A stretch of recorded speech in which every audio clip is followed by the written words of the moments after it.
Hello tout le monde. Alors, manifestement, vous entendez ma voix, mais entendez-vous le son du jeu? C'est pas hyper important, hein, on va pas se mentir. Est-ce qu'on peut faire quelque chose avec Léon? Vous l'entendez courir? Je suppose que oui. On va supposer que oui. Ah, Yenaibi me dit oui. C'est la plus réactive. Honte sur vous. Shame on you. C'est Yenaibi qui est plus réactive que vous. Une mamie. Bon, on est plutôt jeune. Non, je plaisante. Elle est jeune. C'est moi qui suis plutôt jeune. Regardez. Vous voyez le jeu là? Avant les bons jours, avant ce que je suis censé faire. Regardez, regardez. Attendez que je retrouve. Ah, mais il y a pas droit encore. Ah, les petits malins. Il y a une fonction à laquelle je n'ai pas encore droit. Oui, dans la démo. Oh, que c'est beau. C'est rien, c'est de la fraise. C'est des effets spéciaux. C'est un chien Tagada. Voilà, ils ont un peu trop laissé au soleil. Pas de publicité. J'ai pas de, j'ai pas d'OPSP avec Haribo. Bon, j'ai dit Tagada, c'était pas vraiment une marque, mais bon, quoique. Il y a que qui les fabrique. On va pas commencer, hein, on va pas partir sur les bonbons. Alors, je voulais vous montrer un truc. On va le faire, je vous montrer un truc. C'est je paye mon live Twitch, c'est-à-dire que je paye la partie. Vous savez, sur Twitch, il faut jouer aux jeux vidéo, donc. Oh la belle chambre. Ah, vous rêvez d'avoir une chambre comme ça? Ah, vous vous moquez, mais attendez de la ranger. Quand elle est rangée, elle est magnifique. Regardez, c'est une chambre suisse un petit peu. Vous voyez, il y a du bois, il y a un côté, un côté suisse. On va dire l'argent en moins. Bon, c'est vrai que ça fait toute la différence. Bon, alors comment allez-vous? Avant de continuer mes bêtises, on va, comme la dernière fois, on va faire une vue magnifique sur cette chambre que tout le monde rêve d'avoir. C'est l'Auberge Rouge, pour ceux qui, petite référence, pour ceux qui connaissent le film avec Fernandel. La Canil qui dit ça va mal, bon ça commence bien. Donc ça va mal, ça commence bien. Combien le loyer? Je crois que là on te paye en fait. C'est c'est toi tu dois le choisir. On te paye pour rester. Et tu pars avec le bail. Quand tu pars, la pièce, la chambre est à toi. Si on te laisse partir, voilà.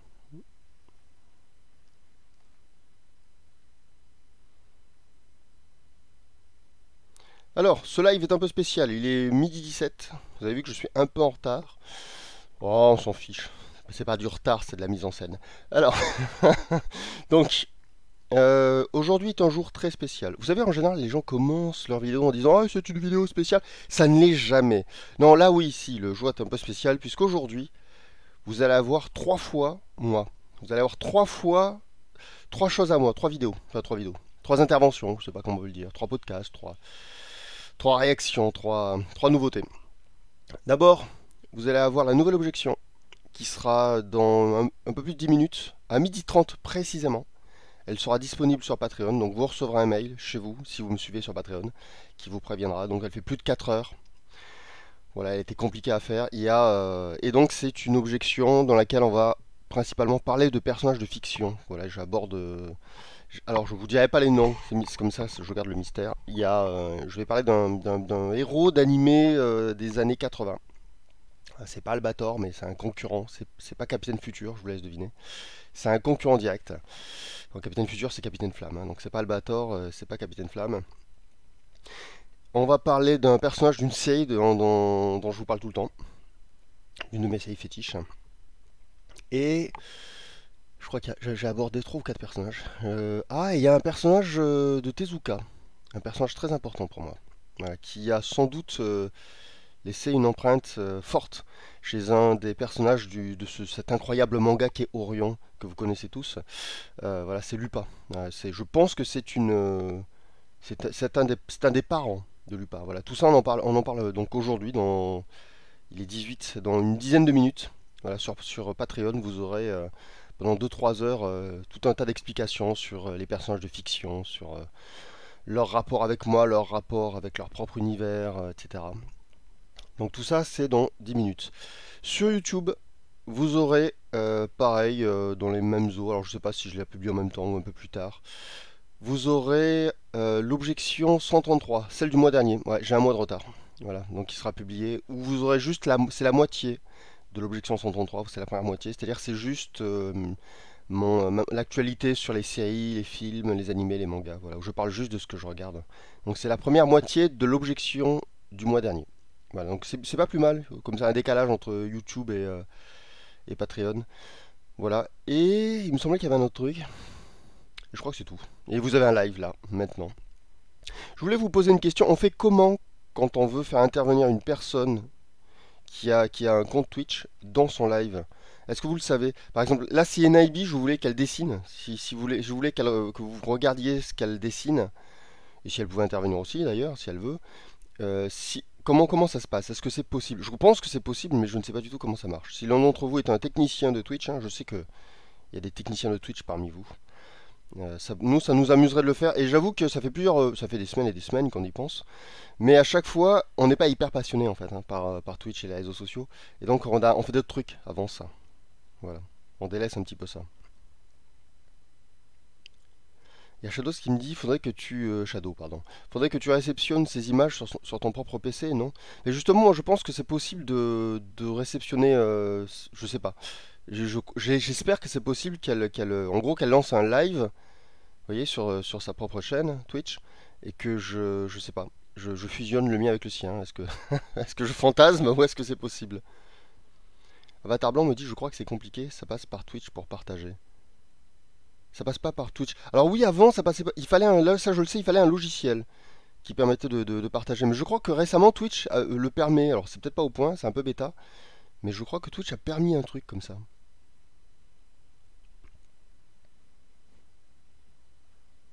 Ouais, tout le monde me dit Skype ou Discord en partage d'écran.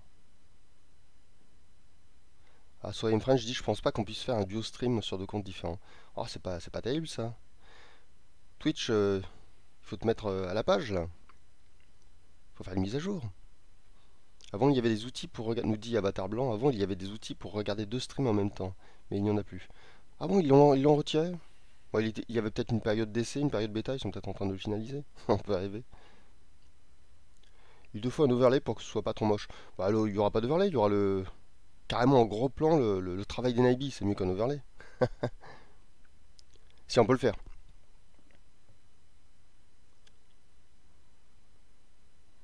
Shadow nous dit, ah bah si tu affiches son live à travers le tien, ça devrait fonctionner. Ouais, c'est ça l'idée en fait. C'est qu'elle lance son live avec son écran, et puis moi je partage surtout l'image, je sais pas après. Sauf si elle peut m'entendre, il faudrait pas non plus qu'on parle en même temps, ça serait un peu idiot. Tu peux faire du multi-stream sur Twitch, non? Je suppose. Moi, il me semble que aujourd'hui c'est faisable. Et, récemment, il y a eu je sais plus comment ça s'appelle. Je suis désolé, je suis pas un expert de Twitch. Heureusement d'ailleurs. J'ai pas honte de pas être un expert de Twitch. Même si on ne devrait jamais être fier de manquer d'expertise dans quoi que ce soit. J'en suis pas fier non plus. Il y a Nabi qui dit bah au pire je parlerai pas. Non, ça serait cool que tu puisses intervenir en fait. Mais il faudrait que tu puisses m'entendre du coup. Pour intervenir de façon cohérente. Il faudrait pas qu'on parle chacun de son côté, ce serait absurde. Avatar Blanc nous dit sinon c'est depuis le PC d'Enabi qui stream pour avoir la vidéo et tu mets ton audio en vocal par appel Discord ou autre. Comme ça la vidéo d'Enabi et son audio et ta voix est à toi. Enfin oui. Je sais pas.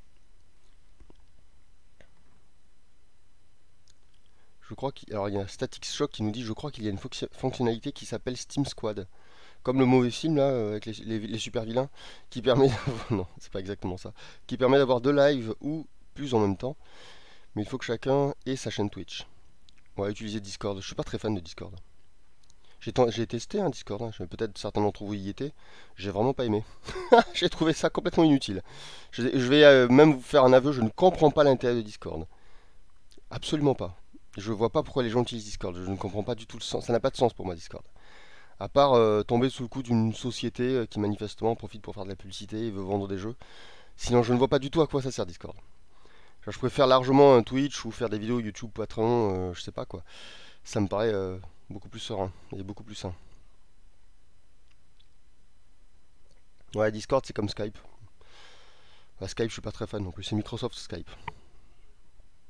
Microsoft, moi je les vois, mieux je me porte, honnêtement. Ouais, Shadow me dit Discord c'est juste un lieu de forum. Bah justement, il y a déjà des forums. Il y a Reddit par exemple, c'est très bien. Pourquoi les gens veulent tous un forum à eux? Donc on aille tous sur Reddit. On ouvre une page Reddit et puis voilà. Je sais pas, Discord c'est le truc que je comprends pas. Voilà.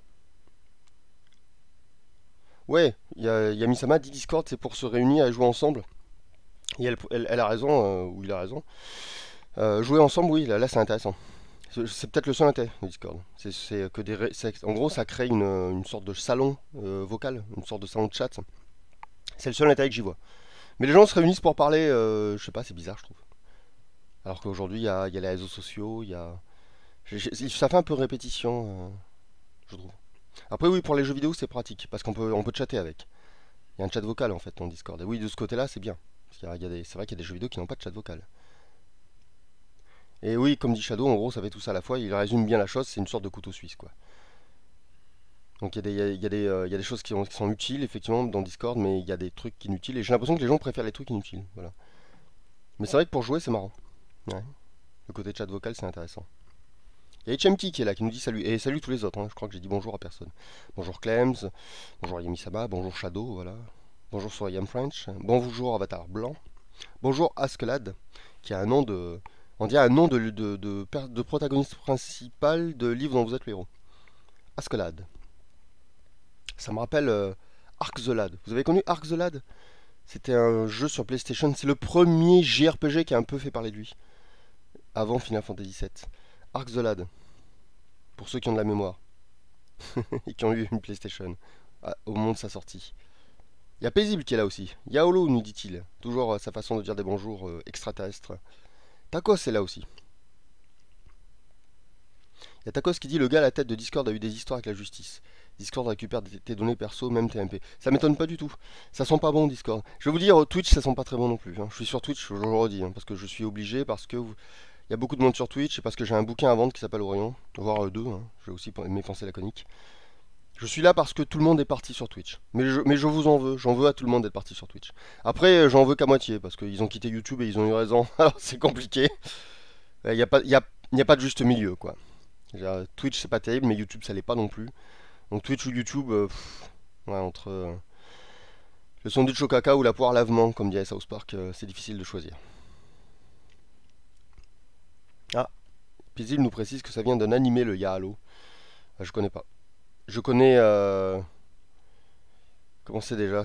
Ah, j'ai oublié. Dacha ou un truc comme ça. Gacha de Dr. Slump. Ça a râlé. Qui a toujours son petit bonjour à elle. Je connais aussi les fins de phrases de Lum Chan dans Rosei Yatsura, le vieux Rosei Yatsura, pas la nouvelle série minable, qui finit que par Dacha. Elle parle et elle finit par Dacha. Oui, Jamki nous fait le salut de Harale, c'est Encha.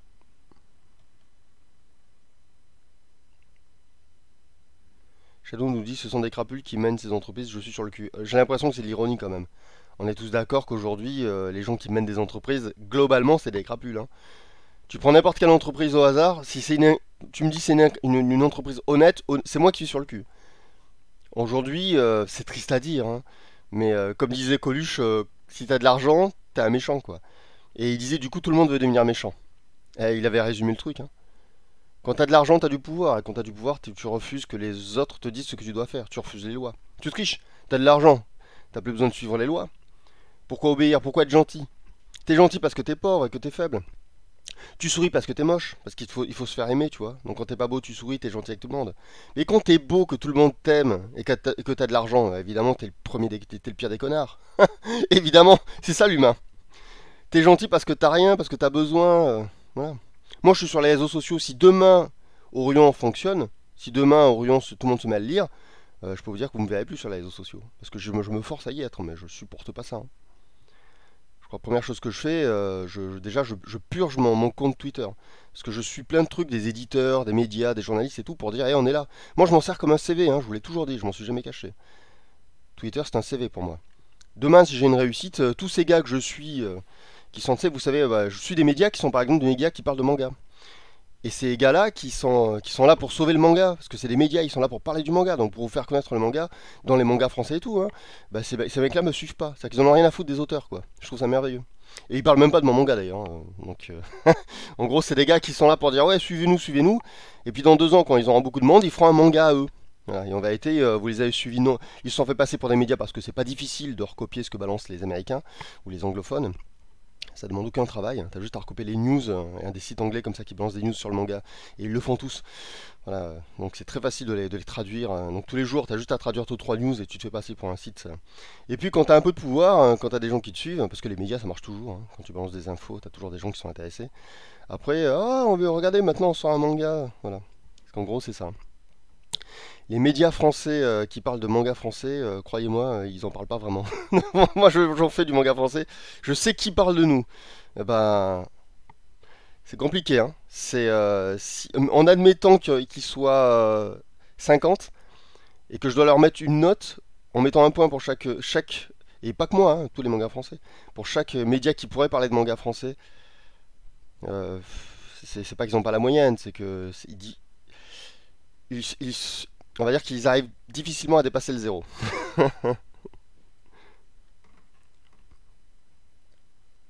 Il y a Ichemki qui dit Wikipédia est très partial dès qu'un sujet est idéologique. Alors le problème de Wikipédia, c'est que tout le monde peut écrire dessus. Donc Wikipédia, c'est pas toujours très juste. Voilà.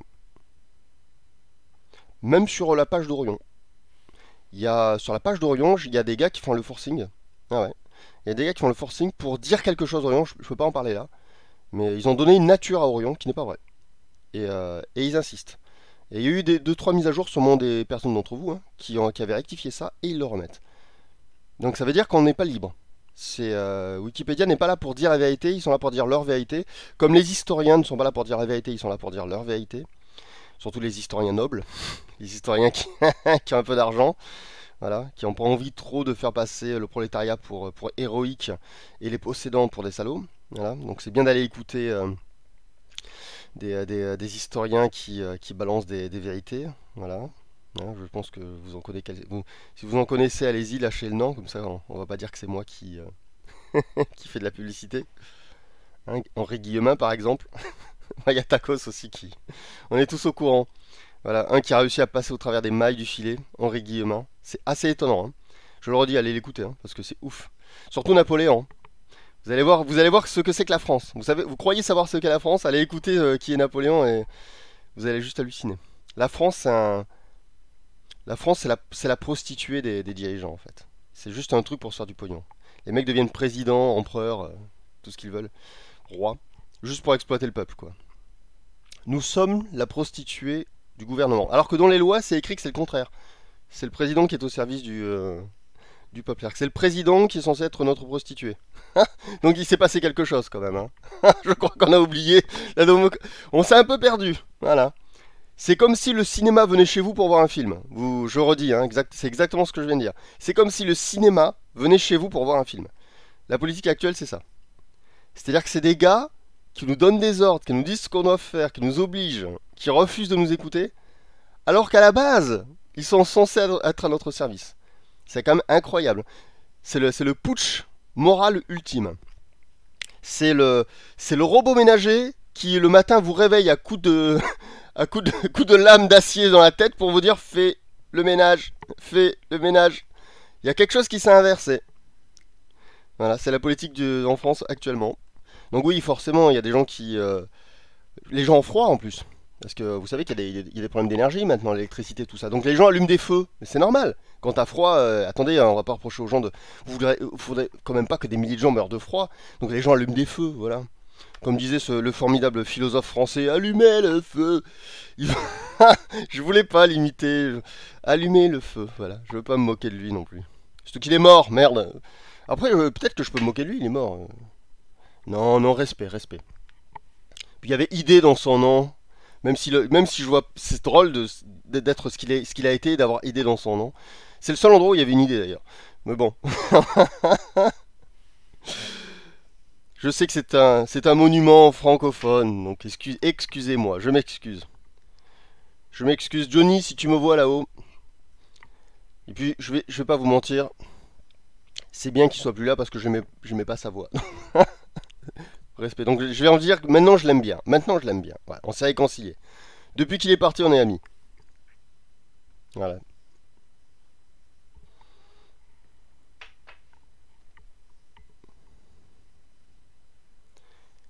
Johnny, il a joué dans un chouette film de Johnny To, le réel de Hong Kong.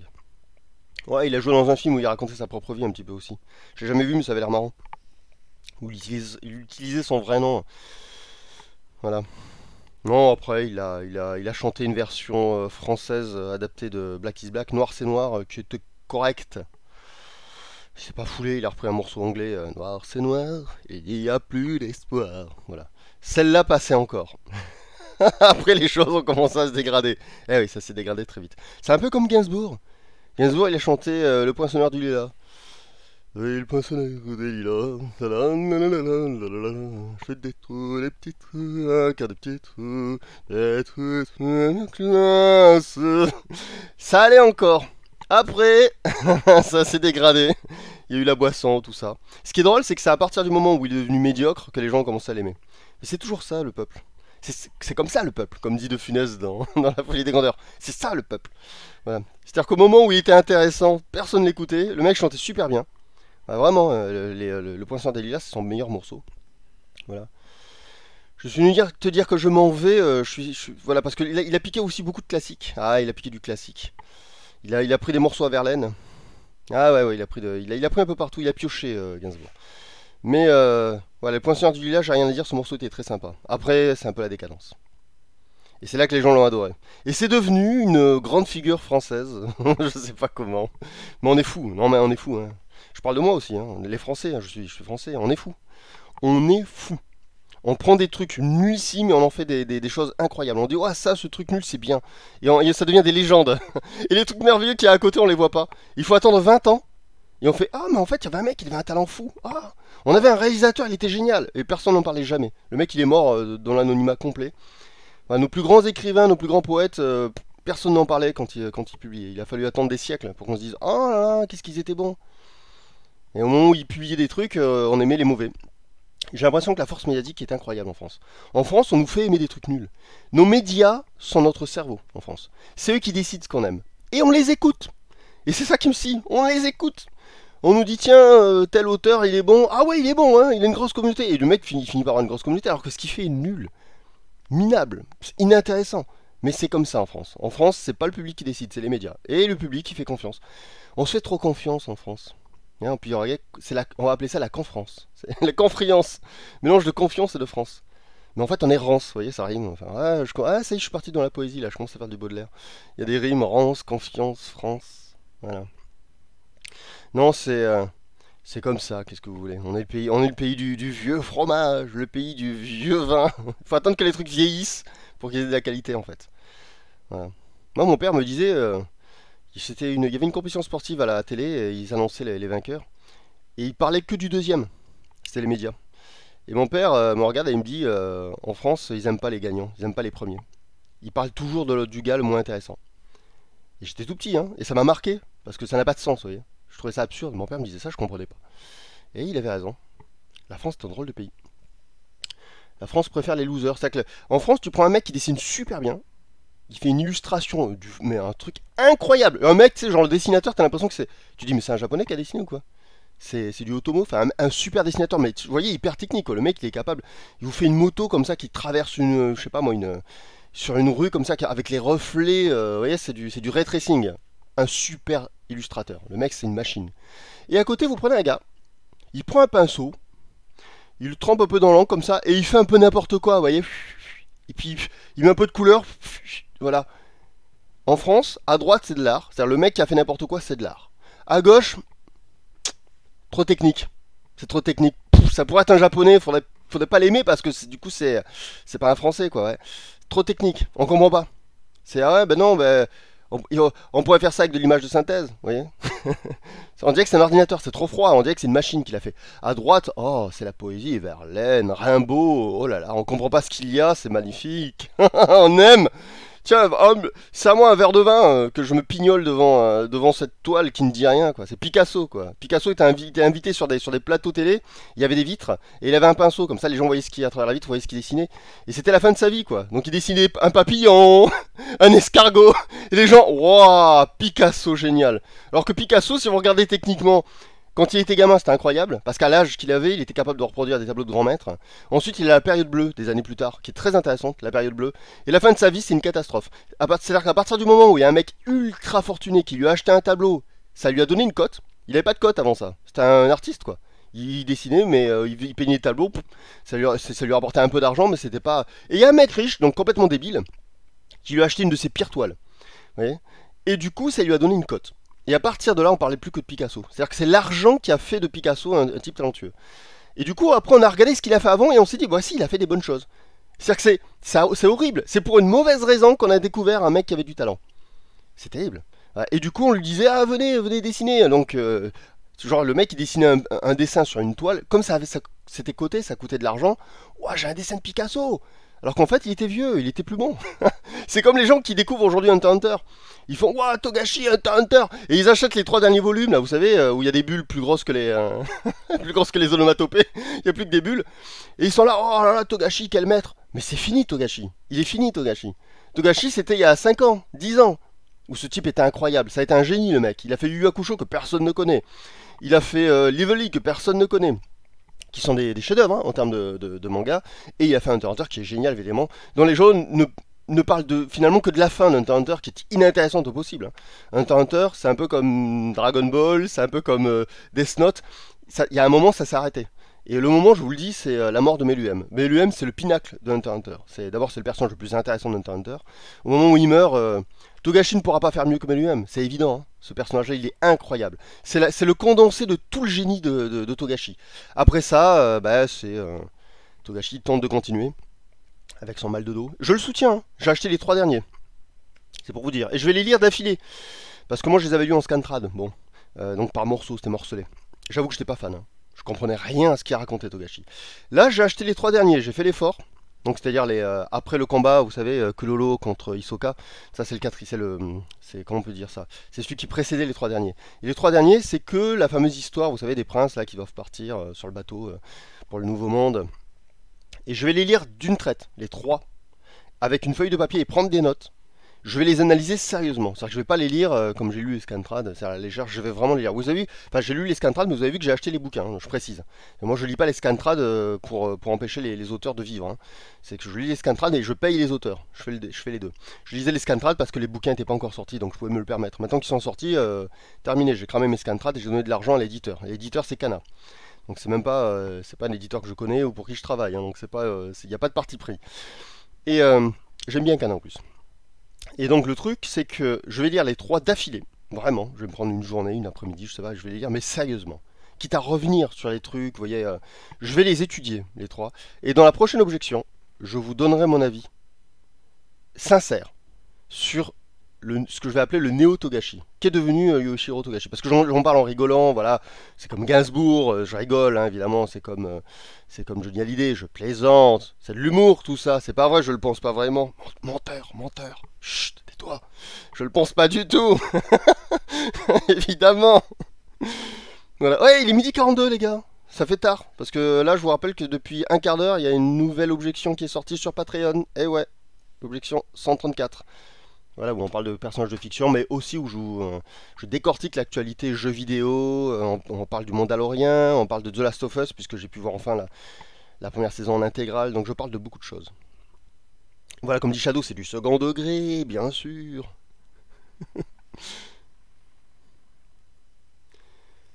Et Misama qui dit à Inky qui fait une analyse sur l'arc en cours de Hunter x Hunter, j'achète. Bah t'auras pas besoin d'acheter, quoique. Sur Patreon, je ferai peut-être une version plus longue. Voilà, tu peux aller sur Patreon. Mais sinon, logiquement, ça sera disponible sur YouTube avec un mois de décalage par rapport à Patreon. Mais vous aurez sûrement ça, si je pense que j'aurai le temps d'ici là, le mois prochain. C'est-à-dire que ça sera l'objection 135. Donc du coup, il y aura sûrement Hunter x Hunter dans le titre de l'objection 135. Et je vais faire ça sérieusement. Je vais vous dire en quoi c'est bien. Mais je vais pas me priver de vous dire en quoi c'est pas bien. Pourquoi? Parce que Togashi, sa carrière est derrière lui. C'est-à-dire que je peux être honnête sur Togashi, je peux vous dire réellement ce que j'en pense, parce que je ne lui ferai pas de tort. Voilà. Vous me connaissez, vous verrez dans la dernière objection, la 134, je parle d'une série française de science-fiction. Oui, messieurs, dames. Il y a une série française de SF qui existe, qui est réalisée par le frangin de quelqu'un que j'aime bien, qui s'appelle Simon Astier, le frangin. J'ai regardé sa série en entier. Et je vous dis ce que j'en pense. Simon Astier, c'est quand même un auteur maintenant, c'est un réalisateur au moins. Oui, c'est un réalisateur plutôt. Donc il est assis, on peut en dire ce qu'on veut, mais c'est quand même pas un réalisateur qui a connu encore un gros succès. C'est pas comme Alexandre qui a fait Kaamelott et qui est maintenant nationalement connu. Du coup, vous allez voir, je prends des pincettes, mais je suis quand même sincère. Je vous fais comprendre ce que je pense de ce qu'il a fait, mais en même temps, voilà, je mesure mes propos, on va dire, à la célébrité de la personne. Parce qu'il y a des gens qui aujourd'hui ont tellement de réussite que de toute façon, quand vous avez de la réussite, vous avez de la confiance en vous. Donc c'est moins grave de dire ce que vous pensez, même si vous êtes un peu sec, un peu dur, un peu critique sur un travail qui est produit par quelqu'un qui a de la réussite. Je pense qu'Alexandre Astier, si vous dites oh j'ai pas aimé le film Kaamelott, il s'en fiche, hein. Ça changera pas sa vie. Et puis au point où il en est, il l'a dit lui-même, hein, il fait ce qu'il veut. D'ailleurs, hein, il a dit je ne tourne plus qu'avec des gens avec qui je peux m'asseoir à table et manger tout en discutant et en riant. Il ne tourne plus qu'avec des gens sympas. Ce qui veut dire qu'il se coupe d'une part quand même de... Parce il doit y avoir des acteurs pas cool, mais vachement talentueux, voilà. Donc ça veut dire qu'il choisit quand même... Désolé Alex, mais c'est vrai. Il choisit quand même plus à la sympathie qu'au talent. Il en est là, donc ça veut dire qu'en gros, le film Kaamelott, c'est pas un vrai film en fait. C'est Alexandre Astier qui se fait plaisir. Voilà. Donc le truc, c'est que si vous vous faites plaisir avec lui, vous allez vous régaler. Si vous allez voir le film en disant je vais regarder un film rigoureux, avec un scénario carré, des coups de théâtre pour nous tenir, non, là, c'est pas le truc. Mais par contre, si vous y allez en vous disant, bah, on va rigoler, on va retrouver Alexandre Astier qui fait l'andouille avec ses jouets, là, par contre, voilà, vous allez vous régaler. Il faut savoir ce qu'on va voir. Et c'est important, ça. C'est important. Voilà, c'est comment on appelle ça? Je crois qu'on dit la licence d'auteur, c'est un nom comme ça. C'est-à-dire que vous devez considérer une œuvre à la mesure des autres œuvres de l'auteur. C'est-à-dire qu'il faut connaître toutes les carrières de l'auteur pour bien apprécier une de ses œuvres. Et c'est vrai que quand on a suivi, par exemple, Kaamelott du début jusqu'au film, c'est cohérent, hein. C'est-à-dire que l'évolution, les changements d'Alexandre Astier sont absolument cohérents. Voilà. Et bah, c'est un peu comme les mangas. Pour moi, il y a une partie de Kaamelott qui me parle complètement, et une autre que j'aime bien, mais qui est pas pour moi. Voilà. Moi, Kaamelott, c'est jusqu'au cinquième. Le cinquième, pour moi, c'est le Panthéon. Voilà. C'est le pinacle. La cinquième saison, elle est dingue pour moi. Je parle de la partie sérieuse. La partie folle, on dirait du Simon Astier un peu. Et je suis déjà moins sensible. Mais la partie sérieuse, je trouve ça incroyable d'avoir osé faire ça dans une série humoristique. Ça commençait déjà avec la quatrième. Il y avait déjà un peu de... C'était un peu plus dramatique déjà. Il y avait des choses un peu plus sérieuses. Et du coup, j'ai été impressionné. Mais il peut pas... Vous voyez, il l'a fait une fois. Il pourrait pas le faire deux fois. Ça marcherait pas. Et il l'a compris ça, Alexandre Astier. Du coup, lui, il a fait d'autres choses. Et il a raison, il faut changer. Bah, elle me parle moins, mais je comprends. Je comprends sa logique. Elle est tout à fait... c'est crédible, sa façon de penser. Voilà. Et il est midi 47. Comme je voulais faire qu'une demi-heure, mais que je suis arrivé un peu en retard, du coup, bah, j'ai pas arrêté à midi 30. Ah oui, je voulais vous montrer un truc. Ah, du coup, je suis pas trop passé sur le chat. Qu'est-ce que vous faites? Je regarde si vous êtes sérieux. Il y a Ichemki qui dit Togashi va quitter le Jump pour un autre magazine. Le dernier représentant d'une époque qui s'en va du Jump, c'est un peu triste. Attends, c'est vrai ce que tu dis là? Mais est-ce qu'il va pas nous faire une Araki? Parce qu'Araki, il a quitté le Shonen Jump, mais il est resté dans le Jump, un autre Jump, une autre édition du Jump. Oh, je sais plus comment il s'appelle. Le Weekly Shonen ou le Sunday Jump, ou le Sunday Shonen, enfin ça a un autre nom. Mais il est toujours dans l'écurie de la Shueisha. Il faudrait me préciser ça. Est-ce que Togashi quitte la Shueisha? C'est ça la question. Arthalès dit et le livre 6. Alors le livre 6 c'est une préquelle. Donc c'est pas la faute de... C'est sûrement très bien, hein, Kaamelott 6. Mais vous savez mon amour, mon désamour pour les préquels. Le livre 6, je vais, pour être tout à fait honnête, j'ai pas acheté les DVD. Par contre, je suis hyper content d'avoir le making of. Et il y a autre chose. Et je crois qu'il y a un reportage ou un truc comme ça. Et j'ai adoré. Voilà. J'adore le reportage et le making of du livre 6. Où on voit à un moment, il a du mal à tourner une scène, Alexandre Astier. Et il s'y reprend plusieurs fois. J'ai adoré ce passage. Voilà. C'est ce que j'aime le plus en fait dans la saison 6. C'est les à côté. Parce qu'il est parti en Italie. Il a utilisé des décors. C'était les décors de... Je crois que c'était Gang of New York. Voilà, j'aurais tendance à dire Rome, la série, parce que ça me paraît plus cohérent. Je sais pas pourquoi je vois Gang of New York, mais à mon avis, c'est pas Gang of New York, ce serait n'importe où. Non, c'est Rome, ça doit être des vestiges, c'est le cas de le dire. Des vestiges de la série Rome, dont j'ai beaucoup aimé la première saison, et pas la seconde. Voilà, Rome, il y a 2 saisons.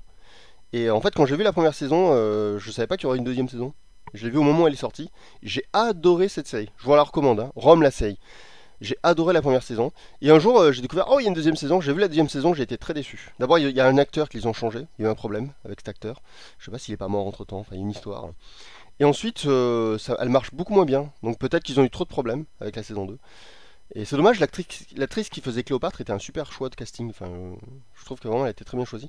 Mais non, la première saison est géniale. Et la fin de la première saison, comme je croyais que c'était vraiment la fin, je savais pas qu'il y aurait de seconde saison. J'étais impressionné qu'il y ait le courage d'avoir une fin comme ça. Et du coup, quand il y a eu la deuxième saison, j'ai été un peu déçu aussi. Je me suis dit, ah, c'est dommage. Parce que la fin de la première saison, elle est choc. Et du coup, bah, j'adore la première saison. Et j'ai envie de croire qu'il n'y a pas de deuxième saison. Voilà.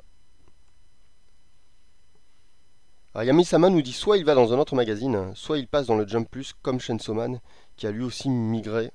En tout, Togashi n'est plus soumis aux mêmes conditions et aux modèles de publication habituels. À mon avis, il va aller dans le Jump Plus parce que, ou peut-être pas le Jump Plus, il va peut-être faire comme Araki. Je pense qu'il va plutôt faire comme Araki. C'est-à-dire, je retrouverai pas le nom, mais parce que Araki, rappelez-vous que après JoJo's Bizarre, après de Stardust Crusaders, il y a un déclin évident, on va pas se mentir, hein, j'adore Araki, mais il y a un déclin de qualité évident. Et c'est de pire en pire. Dark en arc, c'est de moins en moins bon, c'est de plus en plus tiré par les cheveux. Et à un moment, il se dit, bon, ben, en fait, j'y arrive plus. Avec Stone Ocean, parce que Stone Ocean, alors là, c'était c'est pas qu'on était dans la cave, on était dans le sous-sol de la cave. Et là, il se dit, et il a eu raison. Il a été honnête là-dessus. Il s'est dit, là, il faut que j'arrête, il faut que je fasse un truc. Parce que c'est plus bon, les stands, ils sont tirés par les cheveux. Bon, moi, je vous l'ai dit, hein, j'avais abandonné la lecture du manga. Pourtant, j'adore Araki. Mais j'avais abandonné la lecture du manga. Et on a souffert avec NIB en regardant la série. C'est vraiment pas bon, Stone Ocean. Mais la fin est particulière. Je le redis, la fin est intéressante. Et donc, il a quitté le Jump, donc l'édition, le Shonen Jump, hein, l'édition classique, pour partir vers un autre. Alors, il est resté chez la Shueisha, donc ce qui veut dire qu'en général, les Japonais ne quittent pas l'éditeur principal, simplement ils changent de branche, ils changent de magazine. Et du coup, il avait plus de temps pour travailler, et il a fait Steel Ball Run, qui est un putain de monument. Steel Ball Run, c'est le meilleur arc qu'Araki a réalisé depuis Stardust Crusaders. D'ailleurs, je considère que s'il y a une trilogie des arcs, bon, il faut lire le premier pour comprendre, mais je le mets pas dans la trilogie, mais je pense qu'il faut lire Battle Tendency, Stardust Crusaders et Steel Ball Run. Pourquoi? Parce que les trois ils ont un élément qui est récurrent dans les trois. Je peux pas le dire parce que ça spoilerait. Ça spoilerait Steel Ball Run. Mais il faut lire les trois. Moi, Steel Ball Run, je le vois vraiment comme une espèce de suite de Stardust. D'abord, je retrouve l'inventivité de Stardust Crusaders. Et Stardust Crusaders, on a un protagoniste qui vient de l'arc précédent, c'est Joseph. Voilà, donc Joseph Joestar. Donc du coup, il y a Stardust Crusaders et la suite de Battle Tendency. Et du coup, l'arc le plus proche de Stardust Crusaders, c'est Steel Ball Run. Donc il y a une trilogie là. Voilà. Il y a Clems qui dit j'ai acheté les 14 premiers de Steel Ball Run. Moi j'aimerais bien les avoir. Je crois qu'on en a que 2 ou 3, hélas. Je les ai tous lus, hein, évidemment. Mais je crois que j'en ai lu une partie en anglais. Donc j'aimerais bien un jour les relire en français. Mais c'est cher et on n'a pas toujours l'argent. Mais ouais, il faut quoi. C'est un budget. Il faut qu'on le décide ce budget. Ouais, hein, qu'on mette de l'argent de côté. Il faut absolument que je récupère. Steel Ball Run. Vraiment. Ah, et Naibi rajoute un détail. Elle dit à chaque fois que je vais à la Fnac, il n'y a pas le tome que je veux. Voilà. Clems nous dit 92 euros pour ma part. Ouais, c'est une somme quand même. Hein. Quand je pense qu'il y a des gens qui payent en ce moment 15 euros pour jouer à la bêta de Diablo. Vous avez vu qu'elle est payante la bêta de Diablo? Bah, jamais quoi, mais jamais. Surtout que dans une semaine elle sera gratuite. Donc pour jouer plus longtemps, il y a des mecs qui ont payé la bêta. Il y a aussi des gars qui se sont fait avoir par la combine de tu veux jouer à la bêta, précommande le jeu. Ouais non mais oh là là, les mecs ils ont pas peur quoi. Ils se privent de rien aujourd'hui. Hein. C'est incroyable. C'est comme Fortnite quoi. C'est les mecs ils ont aucune morale, aucune éthique. C'est terrible. Voilà. Ah oui, donc je voulais vous montrer un truc. Donc je le fais, puisqu'on va se quitter. Même si avant j'ai d'autres bricoles à faire, je dois aller lire le staff, hein, rappelez-vous. Je vais aller voir qui m'a soutenu sur mon live, qui a participé. Voilà, attends, est-ce que j'ai accès à... Non, j'ai pas encore accès, j'imagine, à mon équipement. On va passer la cinématique, hein, on s'en fiche. Voilà. Ah, vous avez entendu Léon, qui vient de jurer? Bah c'est le seul truc, c'est le seul reproche que j'ai à faire à la démo. Parce que bon, évidemment, comme vous le voyez, c'est très joli. c'est que Léon, il a de temps en temps des punchlines, elles sont ridicules. Par exemple, à un moment, vous avez le villageois. Vous savez, si vous avez joué déjà à Resident Evil 4, vous avez un passage où vous vous faites attaquer par tout un village. Et puis là, l'église se met à sonner. Et les villageois pardon, sont comme hypnotisés. Ils se mettent en rang. Et ils se dirigent tous comme un seul homme, hein, pour utiliser une formule un peu romanesque, vers l'église. Et, donc ils rentrent dans cette église et Léon se retrouve seul. Comme dans la première version. Enfin, vous voyez, l'original a gardé la même scène. Et Léon est tout seul. Et il regarde vers l'église et il dit mais où est-ce qu'ils vont? Il y a une fête ou quoi? Putain, c'est nul. Genre c'est pas drôle du tout quoi. Le mec il manque de se faire tuer par des gars pourris là, à moitié moisis. Et il fait des vannes de mauvais films américains. Il fait des vannes à la Marvel. Je dis Marvel mais c'est pas Marvel le créateur, hein. Il fait des vannes de films américains quoi. Il fait des vannes hollywoodiennes, c'est ridicule. Déjà dans Resident Evil 5, il y avait des trucs comme ça. À un moment il passe devant un bocal. Vous savez il rentre dans une pièce. Je sais plus comment elle s'appelait, Sheva et Chris Redfield. Et ils sont devant des bocaux comme ça, et dedans il y a des mutations, ça fait trop flipper quoi. Et il y a Chris, il fait une blague, genre il tape sur un des bocals et il fait oh là là, il est vraiment moche celui-là. C'est de la vanne ridicule quoi, écrite par Monsieur Carambar quoi. C'est des vannes, mais j'ai vu des amateurs écrire des trucs mieux que ça quoi. C'est des espèces de, genre, on peut pas appeler ça des punchlines, hein, enfin c'est ridicule. Des répliques minables. Et ça c'est gênant. Quand Léon ouvre sa bouche, j'ai envie de pleurer. Ça me rappelle un petit peu l'époque Devil May Cry, hein, où Dante, il arrêtait pas de parler dans le premier Devil May Cry, et j'avais envie qu'il se taise. Je dis mais tais-toi! Ou au moins va chercher quelqu'un qui sait écrire. Bon. Donc là je devrais avoir accès. Voilà. Voilà, vous avez vu cette arme? Logiquement, si vous avez fait la démo, vous l'avez pas, cette arme. Et je vais vous montrer comment l'avoir, ça vous intéresse? C'est une bonne arme, d'ailleurs, attendez, bah, elle doit être équipée. Ouais, je vais la mettre, vous allez voir, elle est assez efficace. Vous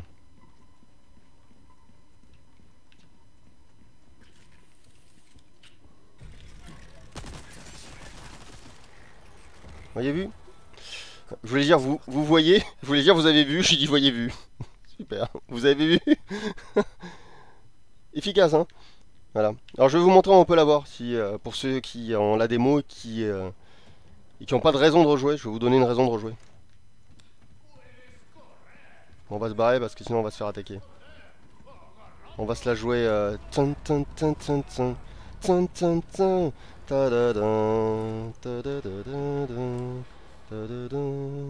C'était l'instant furtif. Furtif dans tous les sens du terme. Le personnage était furtif. La scène était furtive.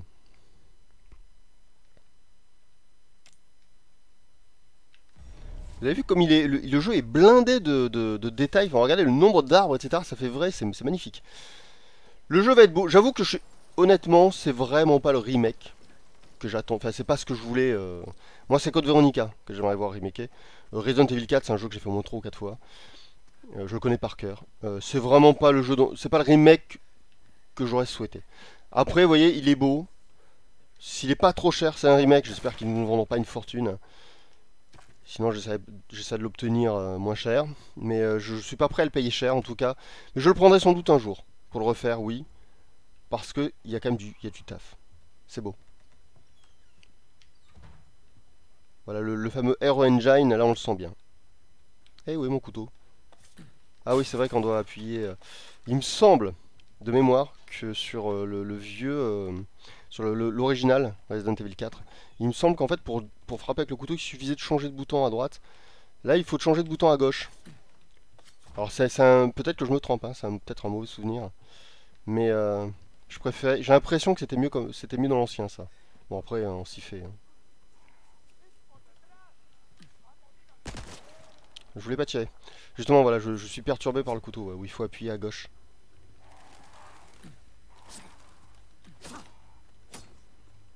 Je me suis demandé si je pouvais essayer de toucher les corbeaux avec le couteau, mais à mon avis, c'est pas le cas. Bon, oui, je vais vous montrer juste, et on arrêtera là, où vous pouvez trouver le flingue. Ah oui, il y a un truc à savoir. Vous avez vu le premier gars que j'ai tué dans l'escalier? Quand je vous ai montré ce que faisait le flingue, vous voyez? À un moment, donc, vous avez vu tout à l'heure, j'ai tué qu'un seul mec, hein, là, depuis le début. Et ben, avant de le tuer, enfin après l'avoir tué, ce gars-là, ne montez pas l'escalier. Vous allez dans votre menu, vous videz entièrement, vous videz entièrement votre menu. Il faut qu'il n'y ait plus rien. Et à partir de là, vous ne devez absolument plus jamais ramasser un objet. Sinon, vous ne pourrez pas trouver l'arme pour avoir cette arme. Donc c'est-à-dire que après avoir tué votre premier ennemi humain, donc dans l'escalier, vous videz, là, je le redis, vous videz votre inventaire complètement, complètement. Vous jetez tout. Et ensuite, vous ne ramassez rien. Voilà. Et vous faites ce que je fais, c'est-à-dire que vous continuez jusqu'à arriver au village. Attendez, je suis reparti en arrière ou pas là? Je sais plus, j'ai un doute. Je crois que oui.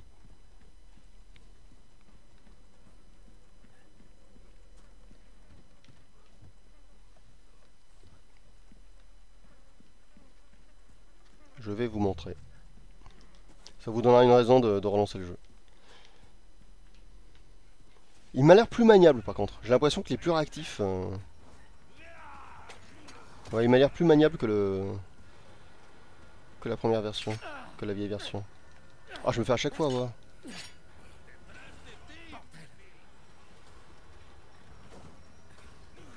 Oh, il y a un gars là qui nous attend.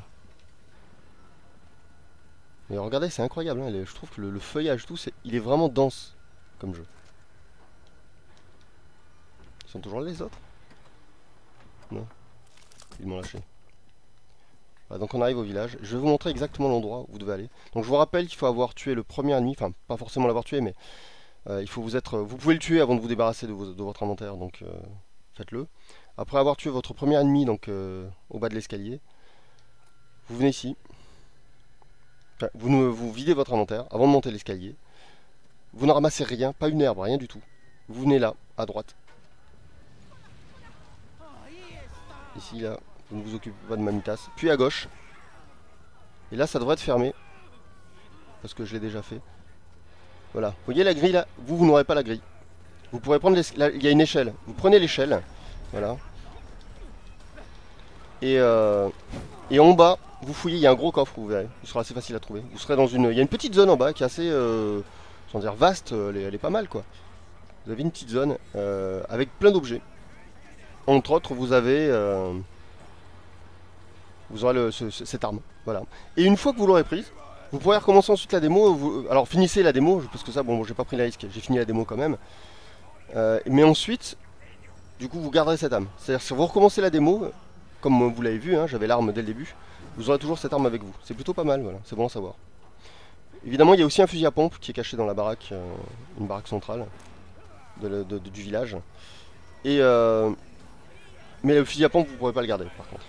Enfin, en tout cas, je n'ai pas trouvé comment, si c'est possible. Donc, faut que j'arrête de faire l'andouille. Alors, il y a un truc à savoir. Si vous vous rapprochez là à gauche, ici, je vous dis tout. Là, si vous allez trop loin à gauche, là, si vous longez en fait la partie gauche du village jusqu'au bout, vous allez précipiter l'arrivée de Monsieur Tronçonneuse. Voilà. En fait, il y a une porte qui va s'ouvrir tout en face de vous, là-bas à gauche. Et voilà. Et en fait, il va... Tiens, il n'y a rien, c'est vide. On dirait qu'il faut une clé. Je me souviens pas. J'ai l'impression de l'avoir déjà ouvert pourtant. Ah, ils sont déjà là. Il y a du monde. Hein. Si vous, au bout d'un moment, il s'accumule, les gars.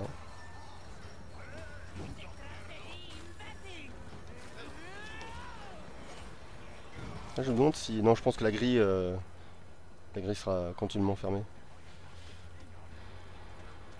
Je vais voir si on peut aller jusqu'au bout de la vidéo. Voilà. Au bout d'un moment, il déclenche. Mais vous pouvez le déclencher vous-même. Si vous allez vous longez la gauche du village, vous pouvez déclencher l'arrivée de monsieur... de Chainsaw Man, on va l'appeler. Qui a ses yeux absolument pas humains. Le faciès dessous n'est pas du tout humain. Il a un problème, ce garçon. Ses yeux sont beaucoup trop écartés. Ah, j'ai un bug. Ah, bah le jeu a sauté, bah voilà. Comme quoi, voilà, j'ai réussi à faire sauter le jeu. Le jeu a crash, tout à fait. Voilà, donc ne faites pas trop les andouilles comme je l'ai fait. Le jeu il aime pas. Il aime pas que vous vous amusiez avec les villageois. Il y a trop de villageois. Et en plus, Monsieur Chainsaw Man, le jeu c'est compliqué pour lui. Voilà. Si en plus vous faites un live en même temps, il aime pas ça. Voilà. Bah c'est très bien, on va se quitter sur un plantage. C'est stylé, quelque part. C'est inattendu. Et c'est ça qu'on aime sur Twitch. C'est l'inattendu. Vous savez, le mec qui arrive tout sympa, qui dit « Ah, aujourd'hui on va faire un live ». Pendant 1 heure, il a préparé son live et il y a son chat qui lui saute dessus et qui lui griffe l'œil, vous voyez. Ah là, tout le monde va en parler, quoi. C'est un super live, ça. Voilà. Non, je souhaite à personne, hein, mais bon. Voilà. Je me lève, je vais lire quand même le staff parce que je dois le faire. Avant de lire la petite phrase de mon livre, grand classique. Alors, il y a 7 jours. Voilà, je regarde ce qui s'est passé il y a 7 jours. Donc, on a Kemar du 95 qui m'a suivi il y a 3 jours. Merci Kemar. On a Bescater qui nous a suivi. On a Wand Potter. Oh, c'est très Harry Potter ça. Wand. On a Sishamoni. Oh, c'est difficile à dire. C'est un I ça. Sishamonley. Sishamonley. Peut-être qu'il y a un truc. Sishamonley. Voilà, Sishamonley qui m'a suivi. Il y a Skillganon, donc un fan de Zelda. On a Gelé 6 et Rengeki. Voilà. Merci à vous tous, voilà, de nous avoir rejoints. Donc, maintenant, je me relève. Je reviens sur mon bon canapé. Mon canapé de live. C'est un canapé uniquement dédié au live. Est-ce que... Ouais, j'ai mes dés. Je prends mes dés. Je lance mes fameux 3D. Alors, attendez. Les dés sont toujours dans une petite sacoche. Enfin, c'est un petit sachet. Je les lance. 425. Et je vous lis la phrase 425 avant de vous rappeler qu'il y a une objection disponible là maintenant sur Patreon, la nouvelle, la 134, toute fraîche, toute exclusive, que personne n'a encore vue. Dépêchez-vous, allez sur Patreon. Alors, la haine nous ferme les yeux, mais l'amour n'est guère bien mieux. Un cœur de pierre et sans paupières. Je vous la relis et petit contexte, c'est une phrase que j'ai écrite au moment où j'écrivais Le Vieil Orion. C'est une phrase que j'ai trouvée en tentant d'écrire quelque chose pour Sarx. Voilà, à l'époque. Et ouais. En fait, cette phrase parle de Sarx. Alors c'est amusant parce que Sarx était beaucoup plus grande gueule, c'était plus un provocateur dans le Vieil Orion. Aujourd'hui, il est devenu complètement impassible parce qu'il est devenu plus fort en fait, tout simplement. Et c'est marrant parce que cette phrase, quelque part, me disait ce qu'il allait devenir. C'est-à-dire que déjà, j'avais la volonté qu'il devienne ça. Mais comme beaucoup d'auteurs amateurs, j'avais pas encore totalement la maîtrise de mes émotions par le biais de mes créations. Parce que quand on commence, on se laisse beaucoup trop... on écoute beaucoup trop ses émotions, ses sentiments. Et ça se sent. Et quand on apprend à faire les choses, au bout d'un moment, on sait les maîtriser. Ouais, et donc Sarx est maîtrisé aujourd'hui. Ouais, c'est un personnage qui plaisante pas, parce que je le maîtrise. Et donc je vous relis la phrase. La haine nous ferme les yeux, mais l'amour n'est guère bien mieux. Un cœur de pierre et sans paupières. Voilà. Ça veut dire que, vous l'avez compris, si on dit l'amour est aveugle, parce qu'évidemment, c'est les pulsions, c'est le cœur, c'est les viscères, hein, qui nous dirige. Donc un cœur de pierre, donc quelqu'un qui n'obéit pas à ses émotions et sans paupières. C'est-à-dire qui voit la vérité. Un cœur de pierre, du coup, n'est pas... Moi, je suis un peu comme ça face à la création. Quand je juge un artiste, quand je juge une création, je suis sans paupières. Parce que je suis un cœur de pierre. Je me dis pas, le gars, il est gentil. Heureusement, j'ai une philosophie que je m'oblige à suivre quand je critique. C'est que si je critique quelqu'un qui commence, je suis très sympa, parce qu'il faut encourager les débuts. Si je critique quelqu'un qui est déjà bien assis, qui se fiche pas mal d'être critiqué, là je suis vraiment, on va dire, je suis pas non plus, je vais pas attaquer le gars, mais je serai honnête, je dirai vraiment ce que j'en pense. Mais en rappelant que c'est ce que j'en pense, et que peut-être je me trompe peut-être, et que parfois il y a des trucs que je trouve pas bien, mais que des tas de gens peuvent trouver très bien. La preuve, hein, la plupart des titres populaires du Jump à l'heure actuelle, je suis pas hyper fan. À quelques exceptions près, comme Chainsaw Man. J'aime bien aussi, j'ai beaucoup aimé Dr. Stone, j'aimais bien IQ aussi. Mais à quelques exceptions près, en général, ce que fait le Shonen Jump actuellement, c'est pas mon truc, quoi. Voilà. Donc, je vous rappelle que la phrase que je viens de vous lire provient d'un bouquin qui s'appelle Pensée laconique. Si vous en voulez d'autres, il y en a un millier. N'hésitez pas à récupérer le livre. Il est trouvable sur Amazon. Voilà, Pensée laconique. Voilà. Vous allez au rayon philosophie. Mais on peut considérer que c'est des phrases Twitter. Donc, mais comme il n'y a pas de rayon Twitter sur Amazon, donc du coup il est au rayon philosophie. Dites-vous que c'est des phrases Twitter, c'est plus simple. Et je vous rappelle que là, maintenant, sur Patreon, la nouvelle objection est disponible. Plus de 4 heures de folie, de musique, de décortiquage d'œuvres, de décortiquage de fiction et de personnages. Voilà, donc on va passer ce dimanche ensemble. Et là maintenant je vais aller sur YouTube et je vais poster la vidéo, l'objection 133 donc du mois dernier, voilà, qui est la moitié, c'est une moitié d'objection, c'est le début, c'est juste c'est l'actualité, on va dire manga, animé, film, voilà, cinéma. Voilà, donc ça veut dire qu'on va passer ce dimanche ensemble, où que vous soyez. Voilà, même si vous n'êtes pas sur Patreon, mais vous avez tort, il faut être sur Patreon, c'est mieux, c'est beaucoup mieux. Profitez-en, rejoignez-moi sur Patreon. Voilà, on va se laisser là. Je regarde un petit peu vite fait le chat, ce que vous m'avez raconté, avant de vous dire au revoir. Donc il y a Sicha Monley qui a un nom incroyable. Bon, on va t'appeler Sicha, Sicha. Parce que je pense le che à la japonaise, Sicha ou Sicha. Qui nous dit, on a besoin de ses sentiments. Ouais, c'est vrai. On a besoin de ses sentiments et surtout pour les oublier. On a besoin d'être fort pour ne pas y succomber en fait. Voilà, mais oui, il faut les avoir. Il faut ressentir les choses, mais il ne faut pas en être prisonnier. Voilà. Et Misama nous dit quel poète. Mais non, mais non. Qu'est-ce qu'il y a d'autre? Je regarde. Shadow nous dit allez bon dimanche à tous. Donc lui il a compris que c'était fini. Tacos nous dit c'est la prochaine objection, l'analyse des tomes de Togashi. Ouais, ça sera la 135.